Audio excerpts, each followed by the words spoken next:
ನಿಯಮ ಮೀರಿ ಧ್ವನಿವರ್ಧಕ ಬಳಕೆಯನ್ನು ತಡೆಯಲು ಮಂಗಳೂರು ನಗರದಲ್ಲಿ 1001 ಸ್ಥಳಗಳಿಗೆ ನೋಟಿಸ್ ನೀಡಲಾಗಿದೆ ಎಂದು ಪೊಲೀಸ್ ಕಮಿಷನರ್ ಎನ್ ಶಶಿಕುಮಾರ್ ತಿಳಿಸಿದ್ದಾರೆ.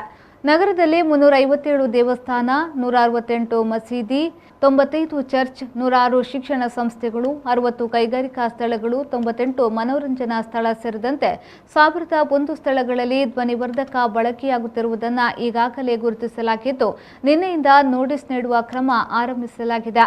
ವಿವಿಧ ಸ್ಥಳಗಳಲ್ಲಿ ಧ್ವನಿವರ್ಧಕ ಬಳಕೆಗೆ ನಿಯಮವಿದ್ದು, ಬೆಳಗ್ಗೆ ಮತ್ತು ಸಂಜೆ ಹೊತ್ತು ಧ್ವನಿವರ್ಧಕದ ಶಬ್ದ ಇಂತಿಷ್ಟು ಡೆಸಿಮಲ್ಗಿಂತ ಮೀರಬಾರದು ಎಂಬ ನಿಯಮವಿದ್ದು, ಅದನ್ನು ಪಾಲಿಸುವಂತೆ ಸೂಚಿಸಿ ನೋಟಿಸ್ ನೀಡಲಾಗುತ್ತಿದೆ. ಉಲ್ಲಂಘಿಸಿದರೆ ಮುಂದಿನ ಕಾನೂನು ಕ್ರಮ ವಹಿಸುವ ಸೂಚನೆಯನ್ನ ನೀಡಲಾಗಿದೆ. ಸರ್ಕಾರ ಮತ್ತು ಕೋರ್ಟ್ ಆದೇಶದ ಪ್ರಕಾರ ಕ್ರಮ ಕೈಗೊಳ್ಳಲಾಗುತ್ತಿದೆ ಎಂದು ಪೊಲೀಸ್ ಕಮಿಷನರ್ ತಿಳಿಸಿದರು.